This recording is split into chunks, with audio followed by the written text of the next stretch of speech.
Hey, this is Pops. Going to talk about the movie Sight, the new film from Angel Studios. What I like, what I didn't like, and you can decide if it's a film that you want to check out and you like. Then I'm going to talk about what the critics are saying because I got to be honest, crazy stuff.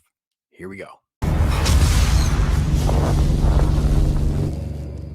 Yeah, and I'm Pops, and I've been reviewing movies for over 20 years. I'm going to take my stab at the Angel Studios film Sight, the new film that follows up the great success of Sound of Freedom. And then earlier this year, we got Cabrini. We weren't really sure exactly how the studio was going to go, and they went with this epic historical piece with great cinematography, kind of a dramatic thing, not really a box office flash in the pan kind of thing. So, Sight is really kind of like the next one up for them, and I wasn't sure exactly how they're going to go. Now they've kind of shown their hand a little bit with kind of a nice blend of these biopics. This one's based on Dr. Ming Wang. He's kind of a renowned eye surgeon here in the country, but he's a Chinese immigrant. And the film is entirely about two parts: his life coming here and then his life here.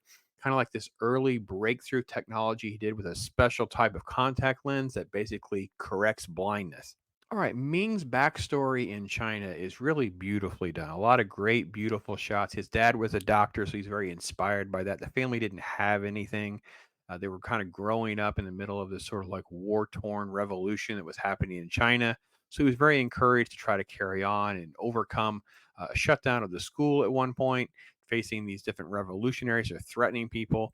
The revolutionary stuff is playing out in the trailer and kind of gives you a little hint at that of the conflict and stuff being torn away from his friend, being ripped away. And he kind of is haunted by that throughout the film. He kind of sees ghosts in different ways. And it's just sort of like trying to find a way to make amends for the guilt that he has and promises made and those kinds of things. I don't know that it is great translation for film, but I can see how many people can relate to this sort of like trauma early in life as you're dealing with it later in life. That part I think is done very well. And even though we see people that are very successful, like Ming becomes, he's still very much shackled and chained down by these events of his childhood. So the key events of the film centers around this nun who brings this orphan to Ming from India. She had been blinded in the very opening scene from his mom. So basically, beggars there in India can do better if they're blind. So they literally blind the little girl. Oh, it's just tragic. It really was kind of like a weird thing because I'm watching the scene play out and I'm seeing them heat up the liquid and they start to bring it to them, and I thought they were going to drink it, like, you don't know what it is. I'm like, "Oh my gosh, it still would be hot, wouldn't it?" And they literally start pouring it on her face, and you're like, "Holy cow." They cut away, but it just gets you, and then later you learn what's actually in there and what that does to the girl. You're just like, "Holy cow, that's crazy." Just evil among evil. So he's gonna try out this experiment. Whether or not it can actually work or not remains to be seen, and then he's moved to, like, devastation because the girl's procedure doesn't go well. She's still blind, and here we see her laughing and smiling after the fact. And this is the big pivot point of the film, and I want to come back to this in a moment. In the meantime, we get cutaways and flashbacks to Ming himself trying to overcome prejudices and hurdles, not having money, not having education. The school gets shut down because of the revolution stuff. So he basically has to cram for school. Like he does 3 years of high school in a few months, things like that. Can he get into college? In college, he's like never encouraged to carry on. He ends up being able to come to America. And then can he go to the MCATs or not? Things like that. All of this is still laced around flash forwards where we see Ming in real time looking at like the ghost of his past, this lady, this girl from his childhood. So it's a very emotional, uh, riveting kind of thing for him because you see this man struggling to fulfill his success and promises, but he's still haunted by failure and not being able to live up to the expectations that he set upon himself and what others have put out before him. So the key to everything is the little girl. Not because she's on screen a lot, she's not at all, but because she's the motivation that pushes him to success or not. I don't understand some of the hate, and we're going to get to the reviews from some of the critics about this being a religious movie. There's quite literally an hour and a half in. You have one scene in a church with this little girl who's praying with other little kids. We don't hear her praying, I don't think. We see Ming and the nun talking about it, how she's praying for other kids, and she's being like literally the embodiment of loving and caring for other people above herself, even though she's blind. It moves him so much. He's now going to move forward with the procedure on another girl who he doesn't think he has high hopes for. He's so destroyed from this failed surgery that he almost gives up on everything, including life. The religion and the exaggeration of this being some sort of religious preachy movie is just absurd on its face. Like I just don't get it. It's such a movie about character and goodwill and being kind to others and all those kinds of things. And then finding that motivation that if this person that is so bad off can still be thinking about others, how can I not use my skills to try to do the best I can to help someone else? That's the moral of the message I got out of the film. I do not understand where some of the criticisms and hates come from. Greg Kinnear is in the movie. He's the biggest name. You stick him on the poster, that kind of thing. For some of the money went, obviously, because Ming is pretty much the whole film. Young Ming, old Ming. Greg Kinnear plays the other guy, the other surgeon. We don't really know much about him. He plays for at least a little bit of levity. He's allowed to kind of push back with Ming. They're partners in this, but obviously Ming is the super genius. There's little jokes about because he wears glasses. Will you let me fix your eyes? He's like, I'm gonna let you fix me. And there's little jokes. He's the one that's able to bicker with him. He doesn't really have any sort of meat on the bones to the character or the story or anything like that. He's sort of like just a mechanism in Ming's greater story. The same thing can be said for basically the love interest. He runs into her at a bar, then he ends up going back to her, asking her on a date. They spend some time together. So she's sort of like, again, another mechanism to tell Ming's story. She doesn't really have a whole lot to offer to the conversation. She's literally just an ear for him to talk to the audience or tell his story. And that kind of takes me to the biggest problem that I have with the film. I think the film is very, very slow and dry because of the way they cut forward and they cut back.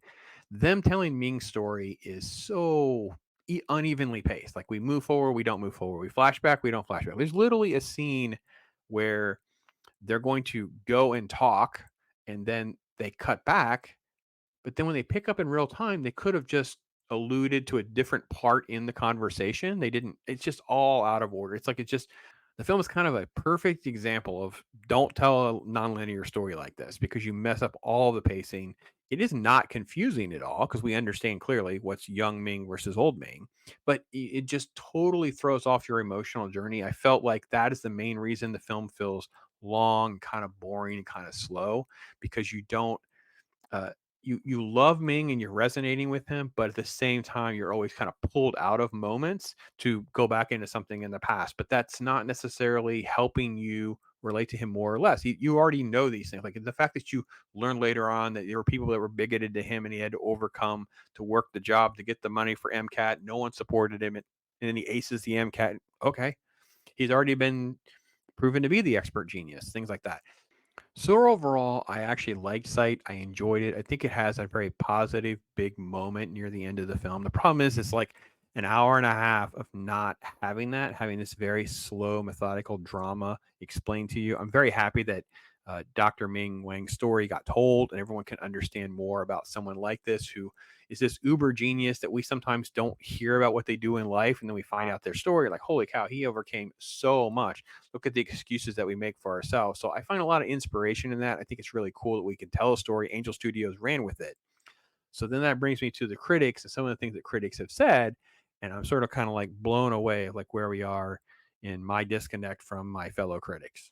So I simply looked up like who the actor was who played Ming and those kinds of things. None of it really matters too much, but I was quickly met with this shocking headline. I couldn't believe the headline. I'm like, what on earth?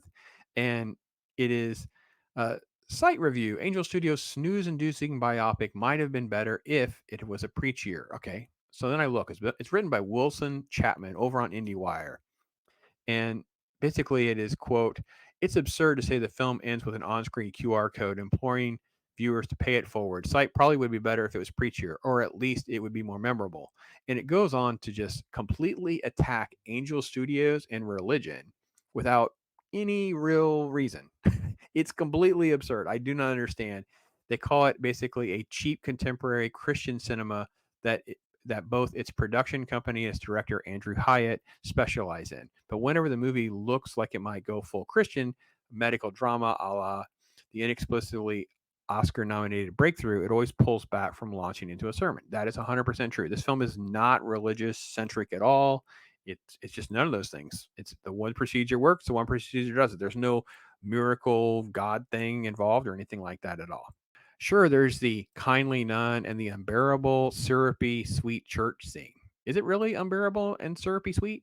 I just thought it was just nice. I didn't think it was unbearable, or I didn't think it was really syrupy sweet. I just thought it was a nice scene with a little girl who was, praying for, but it wasn't ever in your face like at all. So it's not particularly clear how devout main character Ming Wang is to Christianity, or if he's even a believer in the first place. And then they talk about his real life foundation.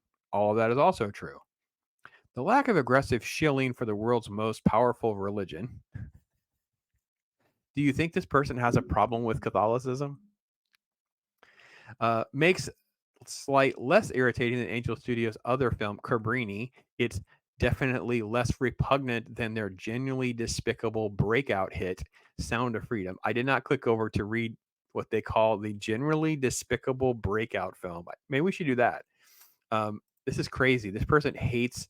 So it says all those fanatical faith-based films, at least disasters like God's Not Dead trilogy, Left Behind series, have passion and conviction. Sight frequently feels like filmmakers took a Christian movie, scooped out all the spirituality. It's a hollow crack shell. Okay, so all right.